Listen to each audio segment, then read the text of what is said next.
एक हैं भाई साहब, दर्शक ही हैं, लगातार वो ये बता रहे हैं कि किस तरीके से जो है वो विदेशी लोगों को क्या वोट देने का अधिकार है कि नहीं है। सवाल ये नहीं है कि विदेशी लोगों को, चाहे वो बांग्लादेशी हो, चाहे वो अफगानिस्तानी हो, जो भी कह लीजिए आप, रोहिंग्या कह लीजिए या जो भी, उनको वोट देने का अधिकार है कि नहीं, ये सबको पता है। बच्चे बच्चे को पता है कि अगर वो भारत के नागरिक नहीं है, उनको वोट देने का अधिकार नहीं है। लेकिन एक बड़ा सवाल ये उठता है कि आखिर अगर 11 साल की सत्ता होने के बावजूद ये रोहिंग्या हो या अफगानिस्तानी हो, बांग्लादेशी हो, ये भारत में आ कैसे रहे, कहां से आ रहे हैं, कौन ला रहा है इनको, कैसे आने दिया जा रहा है? जो लोग सीमा पर हैं, जिनकी जिम्मेदारी है, वो क्या कर रहे हैं? सो रहे हैं?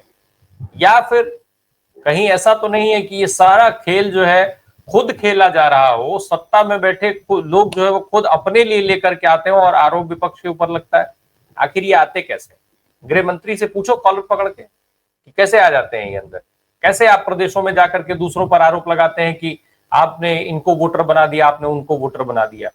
पकड़िए कॉलर उनका, पूछिए उनसे, है हिम्मत? नहीं। फिर क्या जरूरत है इस तरीके के सवाल उठाने की? चर्चा में आए हैं, कुछ समझना हो, सुनना हो तो समझिए, अच्छा सवाल हो तो भेज दीजिए, नहीं हो तो मौज करिए चुपचाप। है संजीव सर, जो स्थिति है वोटर लिस्ट को लेकर के, ये जो विवाद शुरू हुआ है, जिस तरीके से कहा जा रहा है नाम कटने का डर है, नाम कटने का डर ज्यादा है या भाई वो तो एक प्रोसेस है जैसा सरकार दावा कर रही है, तो उसमें नाम बढ़ भी सकते हैं, जिनके छूटे होंगे वो नाम बढ़ेंगे, जिनका जो नागरिक नहीं होंगे या जिनके पास कागजात नहीं होंगे उनके नाम काट दिए जाएंगे। सरकार तो यही कह रही है कम से कम। जी बिल्कुल राम प्रकाश जी, देखिए ये जो साथी जो पूछ रहे होंगे, जो कह रहे हैं, उनको तो आपने समुचित जवाब दे ही दिया। लेकिन यही एजेंडा सेटिंग है, और ठीक इलेक्शन के वक्त हटाना हो या जोड़ना हो, आपको ये काम करके आपने फरवरी में ऑलरेडी मतदाता लिस्ट प्रकाशित कर दिया 6 महीना पहले, तो उसके बाद अब आप एक्सरसाइज कर रहे हैं। इसका अर्थ क्या होता है और क्यों कर रहे हैं? इसके पहले आपने क्यों नहीं किया? बाकी तो आपने उनको जवाब दिया ही। तो ऐसे ही लोग जो उनको जो आपने जवाब दिया वो रिसीव नहीं करेंगे, क्योंकि वो एक सेट ट्रेंड के साथ हैं। वो यही बात कहने के लिए, यदि मैं नहीं, हर व्यक्ति को पेड नहीं मानता कि वो आईटी सेल हैं, लेकिन यह उनका ये भी हो गया है, मानसिक संरचना भी इस तरह से भाजपा के कुछ समर्थकों का तो बना ही हुआ है ना, तो उनको वो इसी तरह से सोचेंगे। वो सब सवाल अमित शाह वगैरह से नहीं करेंगे। बीजेपी भी इसी वक्त एजेंडा बनाती है। तो सबसे बड़ा सवाल यही है कि आपने फरवरी में जब कर दिया तो उसके बाद दोबारा करने की क्या जरूरत है? दूसरा कि आप 25 से 26 दिन में ये एकदम से मैसिव एक्सरसाइज कैसे करेंगे? तीसरी बात कि जो आपकी टेंडेंसी दिखाई पड़ती है, जिसका सबसे बड़ा सीधा साक्ष्य जो है उत्तर प्रदेश में लोकसभा चुनाव में मुसलमान इलाकों में जिस तरह से घेराबंदी की गई वोटर्स की, तो उससे वो दिखता है कि भारतीय जनता पार्टी किनको रोकना चाहती है। पहले मुसलमान नंबर पे हैं क्योंकि वो घोषित रूप से विपक्ष के वोटर हैं ज्यादातर, और दूसरा फिर जाति आधार पे बातें होती हैं। मैंने नहीं फॉर्म देखा है, सकेब कह रहे हैं कि जाति पूछी जा रही है, तो ये तो फिर एक बार और सीधा सीधा जो हम लोगों का संदेह है उसको पुष्ट करता है कि मुसलमानों को और वैसा जाति वर्ग, वोट वर्ग जो भाजपा को वोट माना नहीं करता हो, उनको ये डिस्टर्ब करेंगे, ये स्पष्ट है। ये अपने बचाव में जो तर्क लेकर के आएंगे वो ये लेकर के आएंगे, अभी तक मैंने इनका तर्क देखा नहीं है लेकिन लेके आएंगे, ये सब तो लेके आ ही रहे हैं। रोहिंग्या वगैरह जो 4 सूत्रीय एजेंडा दिया है चुनाव आयोग ने, उससे भी ये दिखता है कि उसका जो पुनरीक्षण हो रहा है वो राहुल गांधी के उठाए गए सवालों के हिसाब से भी उनका जवाब यही होगा कि भाई आप कह रहे हैं तो हम देख रहे हैं, चेक कर रहे हैं कि कैसे आया और कैसे नए ऐड हो गए। एक मिनट संजीव भाई, ये मैं बता रहा हूँ आपको, ये जो कल तेजस्वी यादव की प्रेस कॉन्फ्रेंस का डॉक्यूमेंट है, ये मैंने निकाला है प्रिंट, इसमें लिखा है साफ साफ कि सवाल ये है कि क्या बिहार के आम नागरिक निर्वाचन आयोग द्वारा मान्य अपने माता या पिता की जन्मतिथि और जन्मस्थान का प्रमाण पत्र ला सकता है? निर्वाचन आयोग द्वारा मान्य 11 दस्तावेजों में से 3 अपेक्षाकृत अधिक आम है: जन्म प्रमाण पत्र, मैट्रिकुलेशन प्रमाण पत्र और जाति प्रमाण पत्र। ये तेजस्वी यादव की प्रेस कॉन्फ्रेंस में ही मेंशन है जी।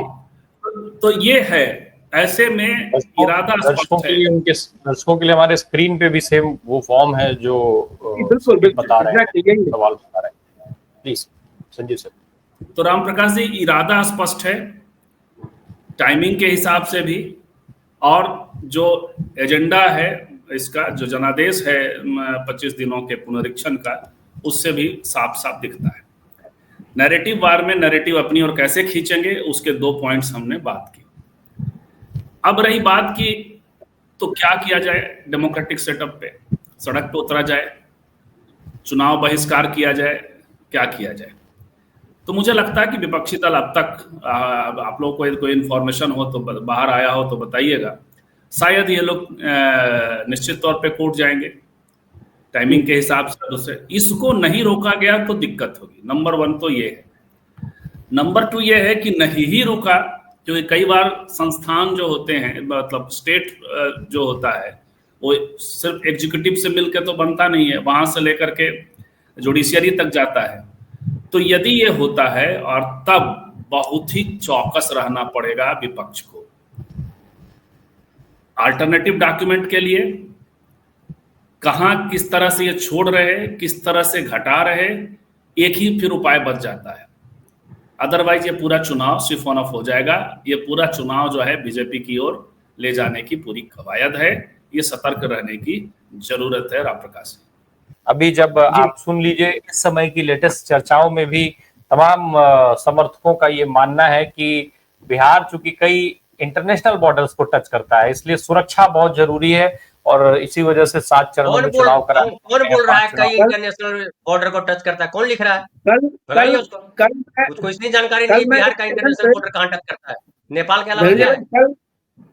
कल मैं एक चैनल पर राष्ट्रीय जनता दल के विधान पार्षद हैं फैसल अली साहब, वो भी पत्रकार रहे हैं, उनको मैं सुन रहा था। मैंने आज उनसे संपर्क करने की कोशिश की, इस डिबेट में आने से पहले वो हो नहीं पाया, तो मैं उनसे पूछता कि आरजेडी का क्या स्टैंड है, लेकिन वो बता रहे थे कि मीटिंग हुई है आरजेडी के तमाम नेताओं की and they will move for court. वो इसको कोर्ट में लेके जाएंगे, इसको कोर्ट में चुनौती देने की बात राष्ट्रीय जनता दल की तरफ से जो है, आप कह सकते हैं कि वो सामने आ रही है, और जाना भी चाहिए बिल्कुल, और सिविल सोसाइटी के लोगों को भी जाना चाहिए। ठीक है, ये बड़ी बात, ये बड़ा सवाल, इससे ज्यादा बड़ा सवाल ये है कि कोर्ट जाकर के राहत कितना पाएंगी, ये देखने वाली बात होगी। आप कोर्ट जाकर के भी राहत पाने की उम्मीद अगर रखे हुए हैं तो फिर भगवान जाने। संजीव सर, कितनी बड़ी समस्या है ये?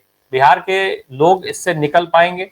आप इस छद्म से तो निकल गए कि ऑपरेशन सिंदूर में कितनी बड़ी सफलता अर्जित कर ली हमारे प्रधानमंत्री जी ने, इस छद्म से तो बिहार निकल गया, लेकिन क्या इस खेल से बचा पाएगा बिहार अपने आप को? देखिए, ये ऑपरेशन सिंदूर के प्रसंग में हम लोग बात करते ही थे, ये रुक भी जाएगा तो ये जो भाई जी नीचे कह रहे हैं उसी नैरेटिव के साथ ये लोग आगे बढ़ेगा। और झारखंड में भी इन लोगों ने कोशिश की है। झारखंड तो और भी उसका कोई सीमा कहीं किसी से भी नहीं लगता, यहाँ तो नेपाल थोड़ा है भी, तो बात होती है। आधार कार्ड को ना डॉक्यूमेंट मानना, ये तो बात समझ में नहीं आ रही है। जो आप लोगों ने कहा कि आधार कार्ड, सब लोग जानता है कि आधार कार्ड हर जगह आप जोड़े जाने की बात कर रहे हैं, तो यानी आप अपने ही डॉक्यूमेंट को तो सबसे पहले निगेट कर रहे हैं। असल बात है क्या? असल बात है कि आरजेडी के पास जो मुख्य, मैं महागठबंधन में और दलों की बात अभी नहीं कर रहा हूं, आरजेडी के पास 32% का वोट बैंक है।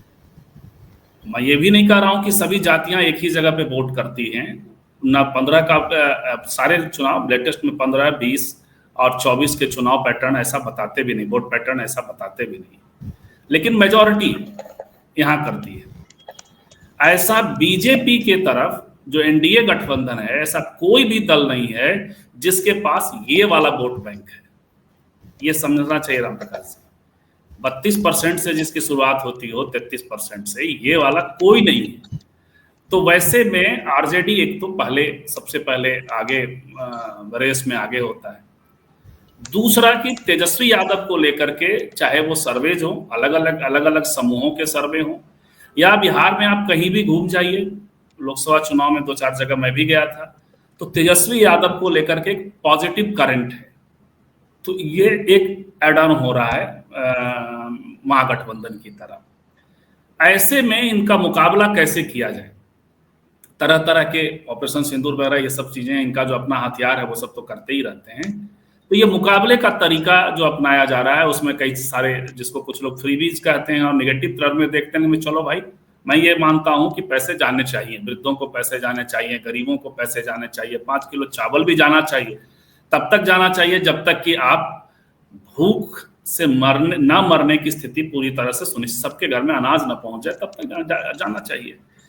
लेकिन ये सारी कोशिशें कर रहे हैं इसलिए कि इनका वोट बढ़े, फॉर्म भराया जाएगा, ये सब होगा, उसी के सीरीज में, उसी की कड़ी में ये कवायद है राम प्रकाश। अब बिहार की जनता, सवाल यही है कि बिहार की जनता यदि एग्जीक्यूट हो ही गया, हाई कोर्ट से रोक नहीं लगा, तब की बात मैं कह रहा हूं कि फिर मुकाबला करने के लिए एक तो आपको अब उसको कैसे कहें, कुछ इस मार्जिन से वोट किया जाए कि इनके लिए मुश्किल हो जाए। मान लिया 10 लाख, तब भी आप देखिए पिछला 15 का हो 24 का हो, वोट मार्जिन दोनों गठबंधनों का बहुत कम है। 10 लाख वोट आप छीन लेंगे तो चुनाव जीत जाएगा। तब हम आपसे यही कहेंगे कि डेमोक्रेसी की लूट हो गई। ये यदि होता है तो तब प्रॉपर विजिलेंट होना पड़ेगा, उस वक्त लाना पड़ेगा, क्या होगा मैं खुद भी आश्चर्यचकित हूं।